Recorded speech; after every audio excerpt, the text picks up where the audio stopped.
가정회복의 꿈이라는 제목으로 말씀을 증거하도록 하겠습니다. 오늘 2절에 보니까 야곱의 족보는 이러하니라 라고 이렇게 시작을 합니다.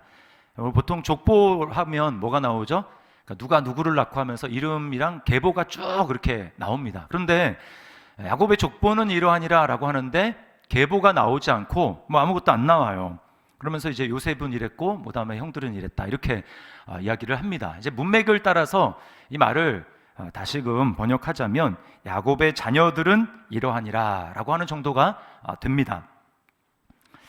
자, 야곱의 자녀들은 이러하니라 라고 한 다음에 자녀들에 대해서 좀 좋은 이야기 그렇게 나오면 좋겠는데 오늘 본문을 읽어보면 정반대의 이야기가 나옵니다. 야곱의 가정의 민낯을 그대로 폭로하고 있어요. 지난주에도 우리가 살펴봤지만 야곱의 가정이 정말 보통의 가정이 아니지 않습니까? 그것을 그냥 그대로 다 싣고 있습니다. 이것이 성경의 기자가 성경을 기록하는 방식이에요. 항상 뭐를 감추거나 아니면 뭐 미화시키거나 이런 게 없이 그냥 있는 것 그대로 다 우리에게 알려줍니다. 왜 그럴까요? 이것이 바로 하나님의 백성이 하나님의 은혜를 받는 방식이기 때문에 그렇습니다. 하나님의 은혜는 누구에게 임하는가? 자신의 연약함과 아픔, 죄 이것을 솔직하게 그대로 들고 나가서 하나님 나는 이렇습니다. 우리 가정은 이렇습니다. 라고 이렇게 내놓는 사람, 그 사람에게 하나님의 은혜가 임합니다. 근데 그렇지 않고 저는 괜찮습니다. 다른 사람 몰라도 저는 상관없습니다. 우리 집은 아무 문제 없습니다. 이렇게 이야기를 할 때 여러분 거기에는 하나님의 은혜가 임할 수가 없는 것입니다. 바리새인들이 대표적이죠. 예수님과 대면할 기회가 엄청나게 많이 있었습니다. 그럼에도 그들 중에 뭐 구원을 받았다 이런 얘기가 거의 없어요. 왜 그럴까요? 그들은 아픔과 죄, 연약함이 있었음에도 불구하고 그것을 드러내지 않았습니다. 자신의 연약함을 주님 앞에 내놓지 않았어요. 나는 괜찮다. 감추었죠. 위선을 행했습니다. 하나님의 말씀도 꽤 잘 알고 자신은 괜찮은 존재라고 생각을 했어요. 하나님 나라를 전혀 보지도 못하면서 자신들은 본다고 착각을 하고 있었습니다. 그런 바리새인들에게 예수님 뭐라고 말씀하시죠? 너희가 맹인이었다면 죄가 없었으려니와 본다고 하니 너희 죄가 그대로 있느니라. 자기가 볼 수 없다. 난 안 보입니다. 하나님 나라가 보이지 않습니다. 주님을 잘 모르겠습니다. 이렇게 그냥 솔직하게 인정을 하면 거기서부터 시작하는 거거든요. 근데 인정하지 않는 거예요. 덮어두고 감추고 그렇게 했었습니다. 오늘 예배 드리는 중에 말씀을 듣는 저와 여러분이 하나님 앞에 이 바리새인과 같이 감추지 않기를 바랍니다. 우리 자신의 민낯과 연약함과 죄악을 주님 앞에 드러내놓고 하나님 저에게 이런 연약함이 있습니다. 우리 가정에 이런 아픔이 있습니다. 라고 이야기하면서 거기에 하나님의 부으시는 역사, 치유하시는 역사, 회복하게 하시는 역사가 나타나기를 주님의 이름으로 축원합니다. 드러내야 되는 거예요. 자, 그럼 야곱의 자녀들은 이러하니라 라고 할 때 그 이러하니라가 어떤 내용인지 보겠습니다. 자, 야곱의 자녀들의 문제를 보십시오. 먼저 요셉입니다. 우리는 성경을 읽다가 얼핏 보면 요셉이 참 대단한 인물이라고 생각을 하고 요셉을 영웅시하기가 참 쉽습니다. 형들에게 배신을 당해서 팔려갔는데도 결국은 다 용서하지 않느냐, 그리고 그 많은 어려움을 겪고 결국은 애굽의 총리가 되지 않느냐, 굶어 죽을 뻔한 모든 가족들을 살리고 천하를 다 살리지 않느냐라고 하면서 그 요셉을 굉장히 영웅시하게 되는데, 여러분 우리가 성경을 자세히 좀 보면 절대 그렇지 않다라는 것을 알게 됩니다. 제가 여러분에게 오늘 그 요셉에 대해서 가진 편견을 깨드릴게요. 자, 2절을 여러분 다시 주목해 보시기 바랍니다. 2절을 보면 야곱의 족보는 이러하니라. 요셉이 17세의 소년으로서 그의 형들과 함께 양을 칠 때에 그의 아버지의 아내들 비라와 실바의 아들들과 더불어 함께 있었더니 그가 그들의 잘못을 아버지에게 말하더라. 자, 요셉이 처음 양을 치기 시작할 때 나이가 17세였다. 17살이라고 이야기를 합니다. 자, 근데 문제는 뭐냐면 형들의 잘못을 아버지에게 일러 바쳤다라는 거예요. 특별히 어떤 형들입니까? 여기 보니까 비라와 실바의 아들들이라고 이야기를 합니다. 자, 야곱이 아니고 야곱 맞죠? 야곱이 자녀들을 12 낳는데 그 어머니가 다 틀리지 않습니까? 처음에 이제 4명은 레아가 낳았어요. 그 다음에 이제 라헬이 경쟁심을 느껴가지고 자기는 못 낳으니까 이 자기의 몸종인 이 빌하를 야곱에게 이제 그 아들을 낳으라고 이렇게 보냅니다. 그래서 두 명의 아들이 거기서 태어나죠. 단과 납달리, 그렇습니다. 두 명이 나요. 그리고 또 그걸 보고 이제 레아가 또 자기 몸종인 이 실바를 보내서 또 아들을 낳게 합니다. 갓과 아셀이 거기서 태어나게 되죠. 자, 그리고 이제 또 레아가 두 명의 아들을 낳고 그 다음에 제일 마지막에 라헬이 요셉을 낳고 그 다음에 베냐민을 낳습니다. 이 야곱, 요셉이 자기는 이제 야곱이 제일 사랑하는 라헬이 낳은 장자잖아요. 장자. 자, 그렇게 사랑을 받았는데 이 다른 형제들에 대해서는 그렇지 않아요. 유독 이 여종의 아들들, 네 명의 이 여종의 아들, 비라와 실바가 하는 이 네 명의 여종의 아들들에 대해서는 좀 차별을 했던 것 같아요. 레아가 낳은 6명의 아들들에 대해서는 존중하고 그렇게 한 것 같은데 이 여종의 아들들에게서 태어난 여종으로부터 태어난 아들들에 대해서는 요셉이 차별을 했습니다. 아버지에게 잘못을 일러 바쳤다고 이야기를 해요. 자, 여러분 뭘 말해줍니까? 요셉은 출신 성분에 따라서 사람을 차별하는 차별주의자였다라는 겁니다. 괜찮은 자기가 인정할 만한 그런 사람이면 인정을 해주지만 그렇지 않고 별로 보잘것이 없다. 그럼 그냥 무시해버리는 그런 굉장히 안 좋은 그런 사람이었어요. 그리고 이제 잘못을 말하더라 이렇게 이야기를 하죠. 잘못을 말했다. 이 단어는요 10명의 정탐꾼이 가나안 땅을 보고 왔을 때 그 땅을 악평했다라고 할 때 그 단어와 똑같은 단어입니다. 그러니까 지금 아버지에게 어떻게 얘기하냐면 의도적으로 악의를 가지고 형들을 아버지가 오해할 수 있도록 또 곱지 못한 시각으로 보도록 요셉이 바라보는 그 안경으로 아버지가 그 형들을 바라보도록 요셉은 의도적으로 짜깁기 하고 형들의 잘못을 부풀리고 그래서 아버지에게 보고를 한 거예요. 매우 악의적이죠. 여러분 10명의 정탐꾼이 가나안 땅을 보고 오기 전까지만 해도 이스라엘 백성들은 가나안 땅에 대한 환상을 가지고 있었습니다. 젖과 꿀이 흐르는 땅, 하나님이 몇백 년 전부터 우리를 위해서 예비하신 그곳. 그런데 10명의 정탐꾼이 보고 와서 뭐라고 얘기합니까? 안 좋게 악평을 합니다. 그 땅은 거주민을 삼키는 땅이다. 우리는 거기서 도저히 살 수가 없다. 이렇게 하자 환상이 다 깨져버리죠. 그 땅에 대해서 이제 완전 시각이 바뀌어버립니다. 안 좋은 땅. 지금 요셉이 아버지 야곱에게 그 여종의 아들들, 형들에 대해서 지금 그런 악의적인 보고를 하고 있는 거예요.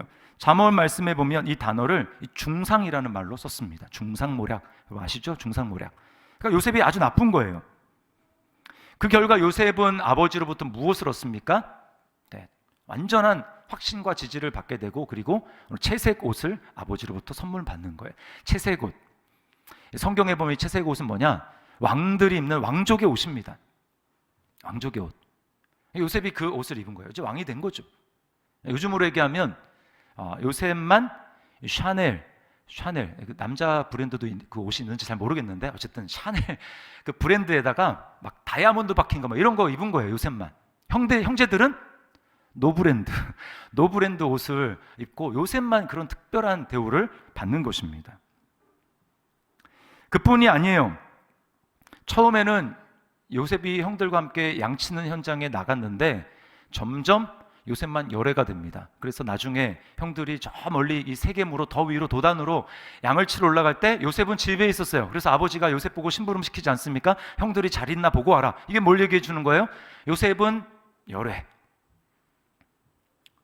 여러분이 만약에 요셉의 형들이라면 그런 그 동생, 배다른 동생을 예쁘게 봐줄 수 있겠습니까? 정말 봐줄 수가 없어요. 열받는 거예요. 근데 그게 다가 아닙니다. 거기다 이제 꿈 얘기까지 더해지는 거예요. 요셉이 꿈 얘기를 합니다. 자, 제 꿈 얘기를 들어보십시오. 하나님이 저에게 이런 놀라운 꿈을 주셨습니다. 제 볏짚 단이 일어서니까 형들의 단이 다 저에게 절을 했습니다. 또 얘기합니다.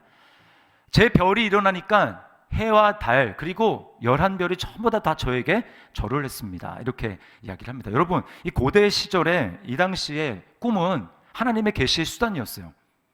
오늘날 우리가 그냥 꿈꾸는 그런 거랑 다릅니다. 하나님의 계시의 수단이었어요. 그러니까 뭐예요? 지금 요셉은 나는 하나님께로부터 인정받는 사람입니다. 하나님이 나에게 이런 계시를 주셨습니다. 라고 하면서 육신적인 조건 위에 영적인 조건까지 갖다 붙여서 자기를 지금 형들 위에 높이고 자랑을 하는 거예요. 저는 이해가 되지 않습니다. 왜 하필이면 하나님이 이 요셉과 같은 인간에게 이런 꿈을 주셨는지 이해가 가지 않아요. 여러분, 요셉이 이렇게 행동하니까 형들이 어떻게 반응합니까? 미워하는 겁니다. 미워하는 거예요. 4절에 미워한다고 하고 5절과 8절에 더욱 미워했다. 요셉을 향한 형들의 감정이 점점 안 좋아지고 점점 미워하는 것입니다. 특별히 4절 끝에 보면 편안하게 말할 수 없었더라라고 얘기를 하는데, 이 편안하게 말한다라고 하는 것은 이스라엘 사람들이 만났을 때의 인사말입니다. 축복의 인사말. 그래서 샬롬이라고 하죠. 샬롬 알레헴 하면 당신에게 샬롬이 있기를 원합니다, 이런 뜻이거든요. 그러니까 이거는 축복이에요. 샬롬이라고 하면 어떤 뜻이냐면 영적인, 정서적인, 그 다음에 물질적인 모든 면에 있어서 온전한 그 축복을 말하는 것입니다. 그러니까 형들이 요셉에게 대해서만큼은 그 말을 하고 싶지 않은 거예요. 요셉을 그렇게 축복할 수가 없는 것입니다.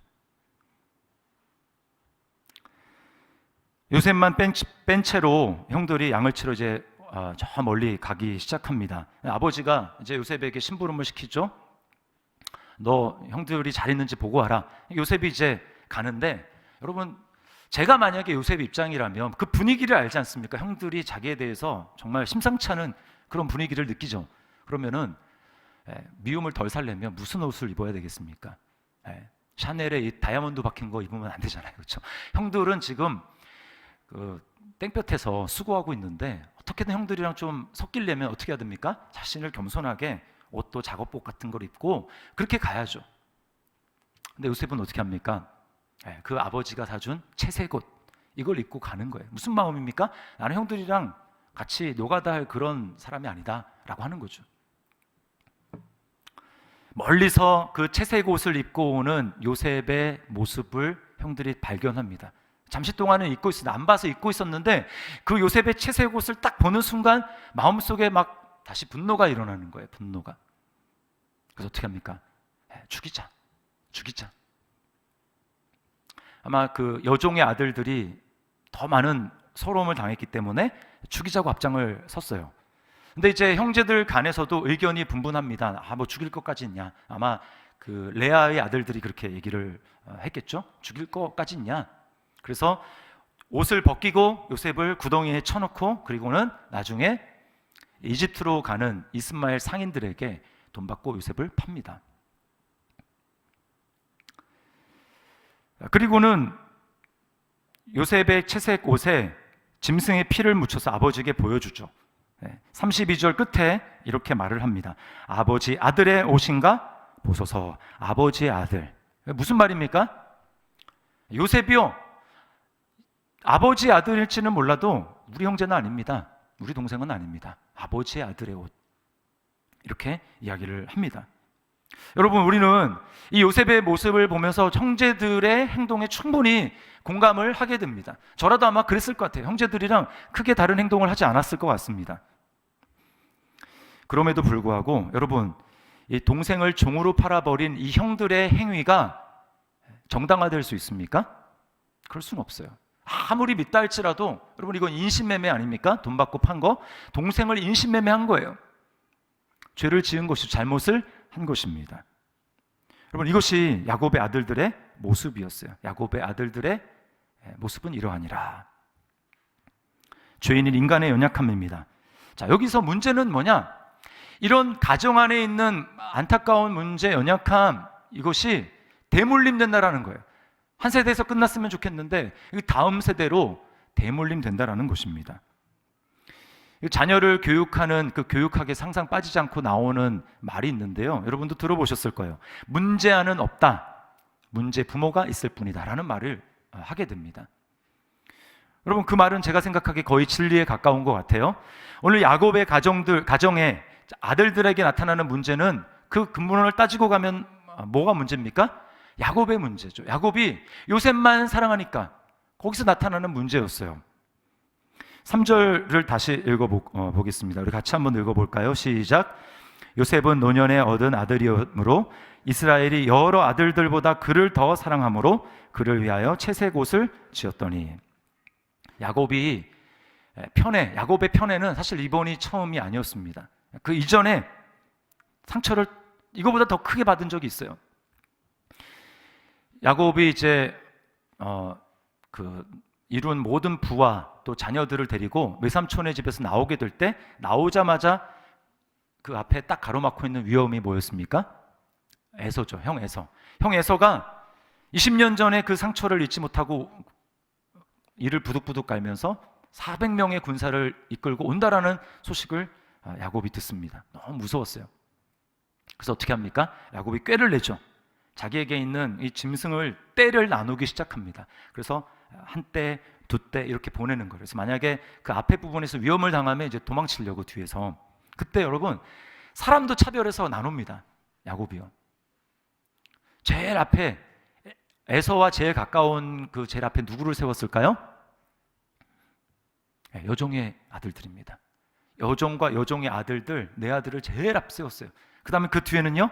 그 뒤에는 덜 사랑하는 아내 레아와 레아의 6 아들을 세웠습니다. 그리고 제일 뒤에는 누가 섰을까요? 라헬과 요셉. 여러분 이렇게 지금 가는데 그 줄을 딱 보면서 그 맨 앞에 섰던 아들들이 뭐라고 생각하겠습니까? 상처를 받는 거예요. 정말 사랑을 받는 사람은 그때가 잘 생각나지 않을 수 있지만, 상처를 크게 받은 사람은 그때가 너무나 생생하게 기억이 나는 것입니다. 뭐라고 생각할까요? 우리는 그냥 총알바지구나, 방패막이구나, 아버지한테 우리는 아들도 아니구나, 그냥 죽으라는 거구나, 여러분 이런 생각을 하지 않겠습니까? 근데 사실 아버지로부터 사랑받지 못하는 그 상처, 그 마음을 누구보다도 잘 아는 게 사실은 야곱이었습니다. 야곱이 그 편애의 상처를 받은 사람이거든요. 야곱의 아버지가 누굽니까? 이삭이죠. 이삭은 야곱이 아니라 형인 에서를 사랑했습니다. 성경에 창세기 25장 28절에 이렇게 나와요. 이삭은, 야곱의 아버지죠, 이삭은 에서가 사냥한 고기를 좋아하므로 그를 사랑하고 리브가는 야곱을 사랑하였더라. 아버지에게 인정을 받지 못하고 사랑을 받지 못하는 상처를 야곱이 가지고 있었다라는 겁니다. 그래서 아버지가 별로 좋지 않았겠죠. 사랑해 주지 않으니까. 그리고 형도, 그런 아버지의 사랑을 차지하는 형도 별로 좋지 않았을 거예요. 그래서 야곱이 어떻게 합니까? 작심하고 어머니와 짝을 짓고 아버지를 속이고 형의 장자권도 뺏고 형의 축복도 다 가로채는 거예요. 여러분 보십시오. 지금 이삭의 편애가 야곱의 편애로 이어지고, 야곱이 아버지를 속인 그 속임, 이 사기의 그 죄가 지금 이제 자기 아들들에게 전가되어서 자기 아들들이 아버지를 속여서 요셉 죽었다고 그 옷을 가지고 와서 그렇게 지금 속이고 있는 것입니다. 대를 거쳐서 지금 죄가 내려가고 있는 거예요. 상처가 대물림되고 있는 것입니다. 미워하면서 닮는다라는 말이 있죠. 부모로부터 그렇게 상처를 받아서 내가 이 부분만큼은 아버지를 닮지 말아야지, 내가 이 부분만큼은 엄마처럼 되지 말아야지 라는 생각을 하는데, 우리는 뭘 경험하게 됩니까? 어느 순간 나도 모르게 내가 그렇게 싫어했던 아버지의 모습을 내가 행하고 있고, 내가 그렇게 하지 말아야지라고 생각했던 어머니의 모습을 내가 행하고 있는 자신을 발견하게 되더라는 것입니다. 연탄길이라고 하는 그 책, 이제 3권까지 나왔는데, 그 책의 저자인 이철환 씨가 3남매인데 자기 이야기를 이제 합니다. 자기가 이제 3남매인데 자기가 제일 막내였어. 초등학교 한 1학년쯤 되었을 때 아버지가 그때 통금 시간이 있는데 자정쯤만 되면은 술을 먹고 들어오셔가지고 그렇게 두 부부가 싸웠다고 하는 거예요. 다행히 어머니를 때리지는 않고 손찌검은 하지 않았지만 그 싸움이 대부분 이 물건을 부수는 막 그런 형태로 이어졌다고 합니다. 막 물건을 다 부수는 거예요. 그러면 그 소리에 놀래가지고 이 3남매가 깨가지고 막 우는 겁니다. 여러분 어렸을 때 자녀들이 부모가 싸우는 모습을 보면 어떤 느낌이 드냐? 이거는 천둥번개가 막 치는 그런 막 두려움이 막 몰려오는 것입니다. 그래서 너무 무서워서 어린 나이에 막 우는 거예요. 한날은 아버지한테 이렇게 이야기했다고 합니다. 울면서 싸우지 마세요. 그랬는데 아버지가 그렇게 싸우지 말라고 얘기하는 자기를 무서운 눈초리로 노려보더랍니다. 그 다음부터는 아버지가 무서워서 싸우지 말라는 말도 못하고 울면서 대신 잘못했어요. 잘못은 부모님이 지금 하고 있는데 지금 애들이 울면서 잘못했다고 지금 하고 있는 겁니다. 그런 것을 통해서 이 이철환 씨 마음 가운데 불안과 그 다음에 강박증이 자리를 잡았다고 이야기를 해요. 근데 이제 나중에 한 사실은 아버지뿐만 아니라 어머니도 잘못했다라는 것을 알게 되는데, 어머니가 3번이나 이 개를 들어가지고 개를 하는데 그것 때문에 가정이 3번이나 완전히 풍비박산 날 뻔한 그런 지경까지 갔다고 이야기를 합니다. 그리고 이제 중학교에 가서야 알게 된 사실은 아버지는 자기보다 더 큰 상처를 부모로부터 받았다라는 것을 알게 됩니다. 그러니까 아버지는 한 번도 할머니 얼굴을 본 적이 없다는 거예요. 친엄마를 본 적이 없는 겁니다. 그러니까 왜 그런가 봤더니 할아버지가 밖에서 외도를 하고 얼굴도 모르는 그 여자와 사이에서 자기를 낳은 거예요. 그리고는 집에 이제 새엄마에게 데려다 주면서 이 아이를 키우라고 한 겁니다.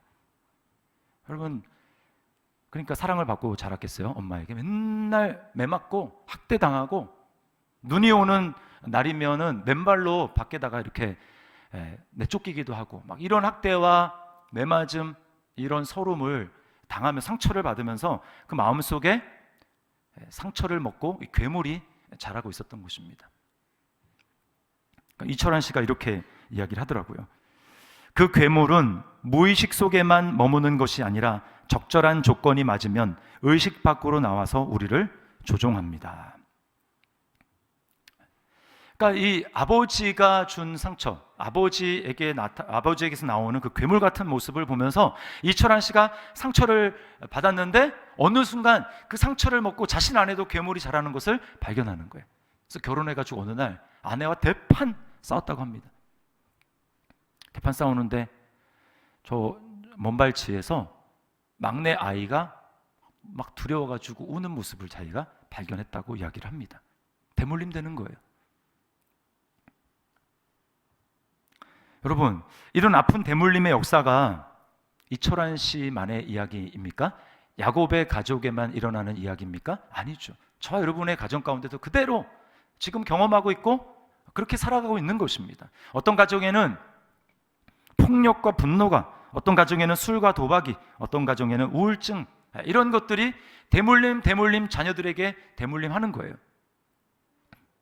여러분, 그러면 이런 가정의 대물림의 역사, 상처의 역사, 아픔의 역사 가운데 우리가 어떻게 치유를 기대할 수 있고 어디서 소망을 발견할 수 있을까요?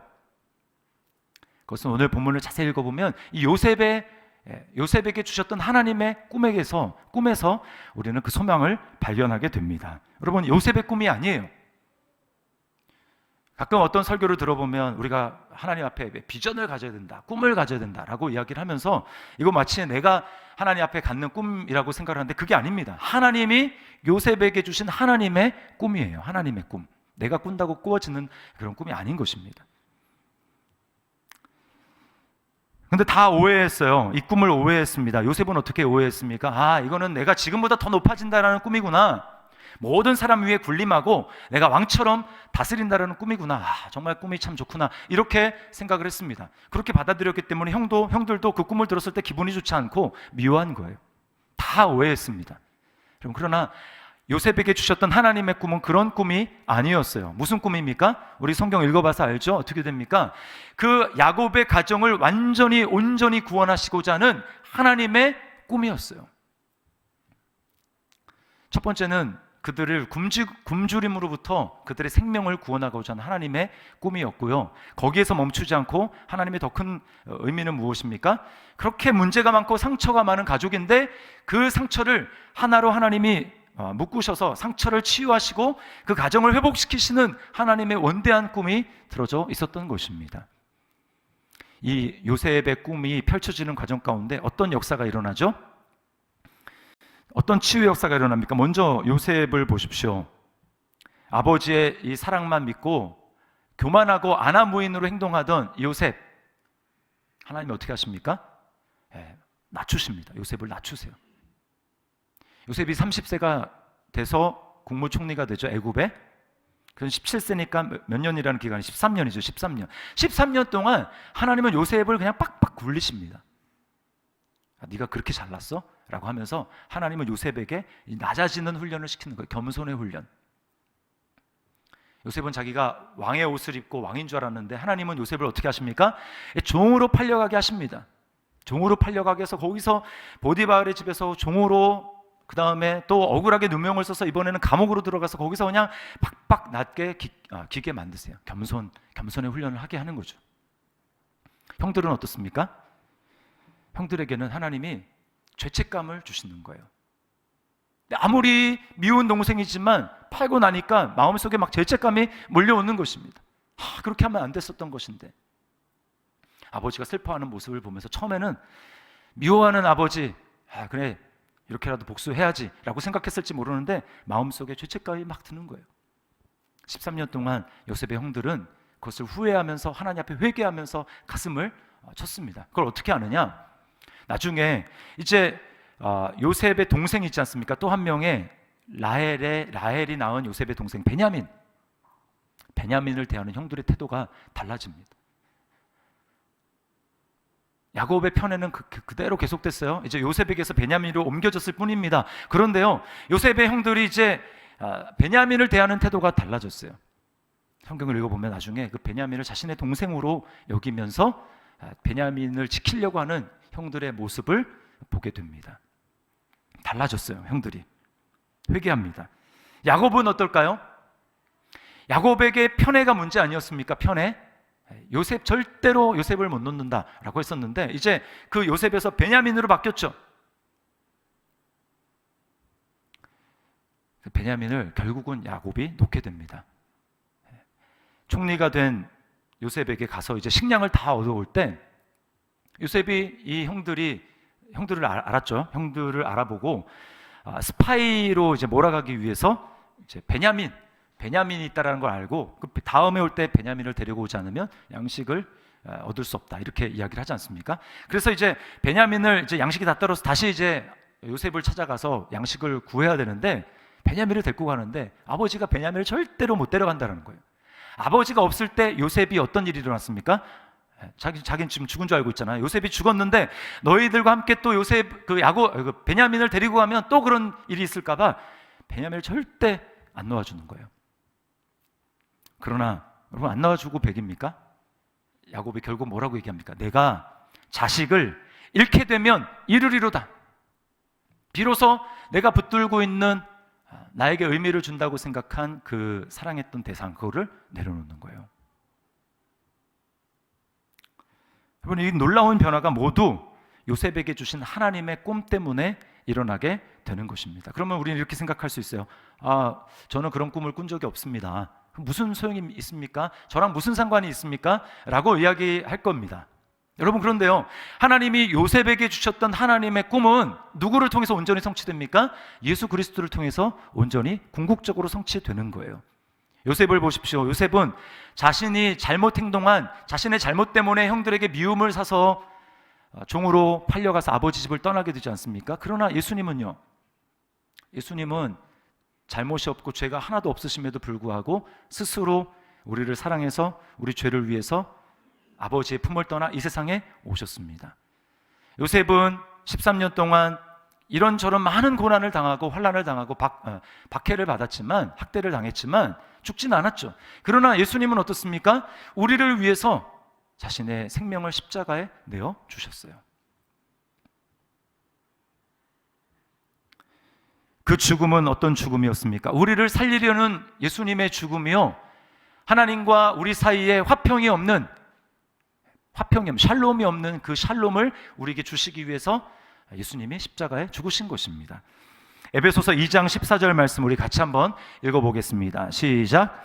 그는 우리의 화평이신지라 둘로 하나를 만드사 원수된 것 곧 중간에 막힌 담을 자기 육체로 허시고. 여러분 우리가 예수님이 나의 죄 때문에 십자가에서 못 박히신 것을 우리가 묵묵하게 묵상하고 생각하게 될 때에 우리 마음속에 있는 상처가 녹아지는 것을 경험하게 되는 것입니다. 아니, 나 같은 사람을, 나같이 별 볼 일 없고 너무나 악한 나 같은 사람을 주님이 참아주시고 용서하시고 하나님의 자녀로 삼아주실 수 있다면 내가 미워하는 가족 중에 형제, 상처받은, 나에게 상처를 준 아버지나 어머니, 여러분 용서할 수 있지 않을까요? 나에게도 하나님이 이렇게 참아주시고 은혜를 베풀어 주셨는데,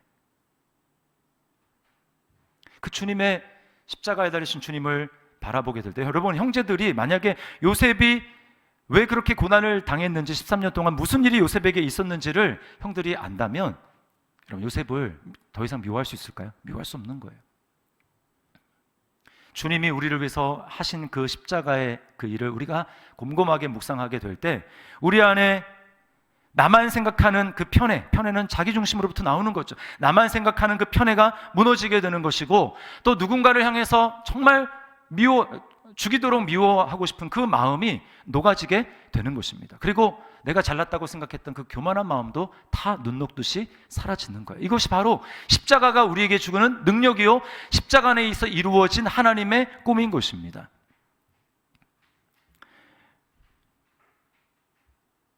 여러분, 아까 이철환 씨가 아내와 대판 싸웠다고 했잖아요. 싸우는데 그 막내 아이가 우는 모습을 이렇게 보게 됩니다. 그게 눈에 확 들어오게 됐어요. 그래서 싸우는 걸 멈추고 그 아이에게 가서 아이를 이렇게 품에 꼭 안았다고 합니다. 근데 이게 눈물이 쏟아졌대요. 그 순간 과거에 부모님이 싸우는 모습 속에서 너무나 두려워하고 무서워서 울고 있는 자신의 모습이 떠오르고 마치 어린 시절에 자신을 안아주는 것 같은 그런 마음을 느꼈다고 합니다. 그러면서 아이에게 말했대요. 잘못했어. 미안해. 아빠가 잘못했어. 다시는 안 싸울게.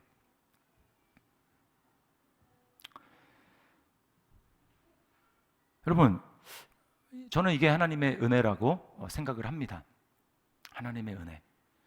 과거에는 보이지 않았어요. 여러분, 우리가 예수님을 믿는다라는 게 뭡니까? 전에는, 예수님을 믿기 전에는 아무리 그럴싸한 것으로 포장하다 하더라도 나밖에 모르는 삶이에요. 나를 위해서 사는 것입니다. 나의 명예, 내가 어떻게 보여지는가, 다른 사람들이 나를 어떻게 보는가, 평판, 이런 나 자신, 나밖에 모르고 상처를 받아도 내 상처만 억울하게 생각하고 나밖에 보이지 않던 삶에서 이제 예수님을 믿게 되면 뭐가 보이는 거예요? 나 중심에서 벗어나서 이제 주변이 보이기 시작하는 겁니다.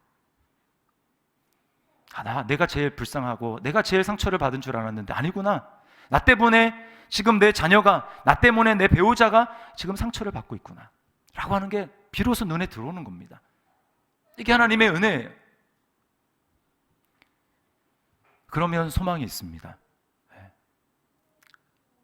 나만을 생각하던 그런 삶에서 여러분 주변이 보이기 시작하고 나 때문에 주변이 받는 상처들을 보기 시작할 때 거기에 소망이 있는 거예요. 거기에 하나님의 은혜가 지금 역사하고 있는 것입니다. 왜요? 그렇게 되면 주님의 은혜를 간구하고 또 용서를 구할 수 있기 때문에 그렇습니다. 아무나 용서를 구할 수 있는 게 아니에요. 그것을 발견하고 깨닫게 돼야 용서를 구하게 되는 것입니다. 여러분, 가정 회복의 소망이 어디에 있습니까? 그 소망은 하나님이 요셉에게 주셨던 꿈, 그리고 그 궁극적으로 그 꿈이 이루어지는 예수 그리스도의 십자가, 거기에서만 우리는 소망을 발견할 수가 있는 것입니다. 여러분, 그 은혜를 기억하십시오. 우리를 위해서 소망을 베풀어 주신 예수 그리스도, 그분의 은혜를 우리가 묵묵히 기억하고 묵상하고 기억하며 나아가게 될 때 우리 가정 안에 치유의 역사가 시작이 되는 거예요. 지금 당장 어려움이 있고 내 안에 괴물이 나타나가지고 우리 자녀들에게 상처를 주고 있구나, 그럴 수 있지만 그럼에도 불구하고 주님의 은혜가 함께 역사함으로 말미암아 그 안에 치유가 시작이 되고 회복이 시작되는 것을 여러분 믿으시기를 바랍니다. 그리고 이 5월 가정의 달 안에 이러한 주님으로부터 시작되는 치유의 은혜가 여러분의 가정 가운데 더 풍성하게 일어날 수 있기를, 그래서 그 은혜를 간증하는 저와 여러분이 될 수 있기를 주님의 이름으로 축원합니다.